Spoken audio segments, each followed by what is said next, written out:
Hello everyone. 19 जनवरी के कुछ महत्वपूर्ण करंट अफेयर। भारत का पहला open sea marine fish farming project.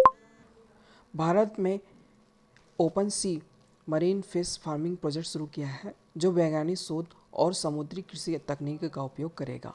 इस परियोजना का उद्देश्य क्या है? समुद्री मत्स्य पालन और स्थिर आमदनी को अवसर प्रदान करना है। इस प्रोजेक्ट को Andaman sea North Bay Shri Vijayapuram में लॉन्च किया है। COA central of excellent for regulation affair power sector में launch. Central acceleration for regulatory affair in the power sector का उद्घाटन 19 जनवरी 2026 को किया गया। यह केंद्र IIT दिल्ली, CERC और grid control of India limited के संयुक्त प्रयास से स्थापित किया गया है। रिन्यूएबल एनर्जी को समझौता को सशक्त बनाना है, पावर मार्केट को बढ़ाना है, ऊर्जा के क्षेत्र में नियमन और नीति को मजबूत किया जाना है इसका उद्देश्य। IMF ने भारत की GDP ग्रोथ अनुमान बढ़ाया।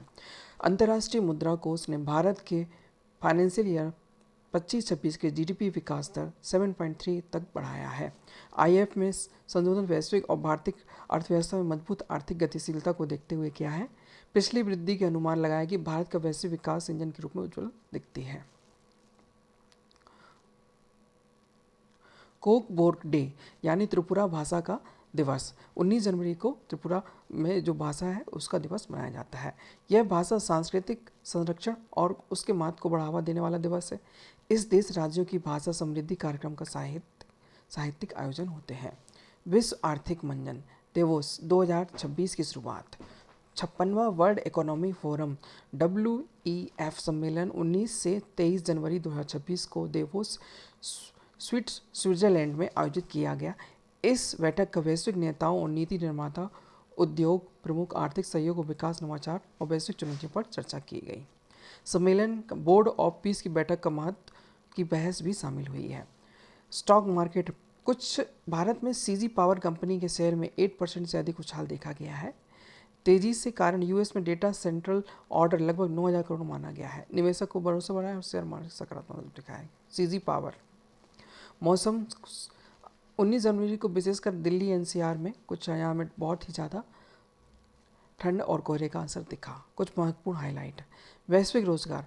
अंतर्राष्ट्रीय श्रम संगठन IOL ने वर्ल्ड एम्प्लॉयमेंट एवं सोशल आउटलुक 2026 की रिपोर्ट जारी की है।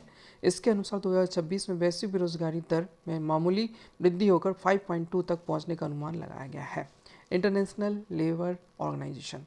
रक्षा निर्यात। हिंदुस्तानी एरोनॉटिक लिमिटेड ने अपने नागरिक विमान हिंदुस्तान 228 का निर्यात के लिए दक्षिण पूर्वी एशियाओं के लिए समझौता किया है। नई शिक्षा मंत्रालय अपार के तहत पंजीकृत छात्रों की संख्या 30 करोड़ हो गई है। इसका उद्देश्य क्या है? डिजिटल शिक्षा और सुरक्षित रखना है। दक्षिण अफ्रीका G20 की मेजबानी करेगा, जिसमें ग्रीन हाइड्रोजन सतत विकास पर साझा रणनीति बनाने के लिए हाथ मिलाया है। कुछ महत्वपूर्ण करंट अफेयर। भारत का पहला open sea marine fish farming project कहाँ शुरू किया है? नॉर्थ वे अंडमान सी में।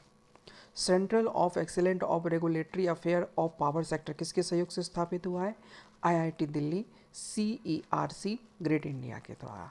IMF अंतर्राष्ट्रीय मुद्रा कोष ने भारत में फाइनेंशियल ईयर 25-26 की ग्रोथ का अनुमान कितना लगाया? 7.3। कोक बोरोक डे किस राज्य का है? कोकबोरोक त्रिपुरा भाषा है। 56वां world economy forum Davos WEF का कब आयोजित किया जाता है? 19 से 23 जनवरी के बीच। CG पावर सेक्टर में तेजी का मुख्य कारण क्या है? US डेटा सेंटर से ऑर्डर। हाल ही में किस संगठन ने world employment and social outlook 2026 जारी किया है? अंतर्राष्ट्रीय श्रम संगठन के द्वारा। भारत का स्वदेशी नागरिक विमान हिंदुस्तान 228 के द्वारा निर्मित किया। किसके द्वारा निर्मित किया गया? हेल हिंदुस्तान एरोनॉटिक लिमिटेड के द्वारा। शिक्षा के क्षेत्र में हो रही अपार ID का पूर्ण फुल फॉर्म क्या है?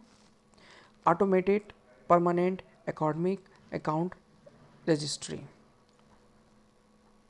वर्ष 2026 में होने वाले G20 शिखर सम्मेलन की मेजबानी कौन सा देश कर रहा है? दक्षिण अफ्रीका।